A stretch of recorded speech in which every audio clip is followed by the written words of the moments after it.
Mitch Dunn and Joe Frank with the Pickle Lodge. We are back with another session of growing the lodge. And I've got another question for Joe, which is about our funding strategy. When you think back how we put the money together to make this 60,000 square foot monstrosity happen, anything you wish you had done differently, and what are you really happy that you did in that run up to getting the business open? Yeah, it's kind of funny. You look back and when you and I first presented the Pickle Lodge to our friends and family and in the pickleball community, it was a hard pass. I mean, it wasn't like people were opening their checkbooks up and writing checks.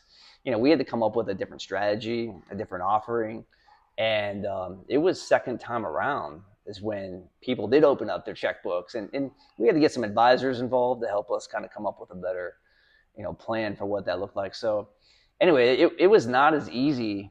Now, second time around, you got the product in front of you. You got some financials. You got 1,700 members. You get to see, walk through the place. It's going to be different second time around. Yeah. I think the persistence that it took to push through that first failure and keep going is just a lesson for anybody in business, like whether it has to do anything with pickleball or not. So, so don't let that first failure throw you off. There was three scenarios where we could have stopped. One was acquiring the building. It was way more challenging for us to get this building that we're standing in right now. And we almost gave up 2 or 3 times. Like, I remember being in a bar and telling you, like, this was always going to be the one that got away from us.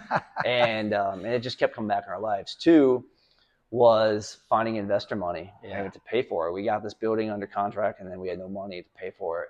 And we almost gave up on that a couple times. And then 3, the construction process took so long. And thank God we had a SBA loan that came in at the last second that saved our butts. But there was 3 roadblocks around the way that could have crippled this entire thing. And staying persistent, staying dedicated, focus, building relationships, just keep going at it every day, not giving up.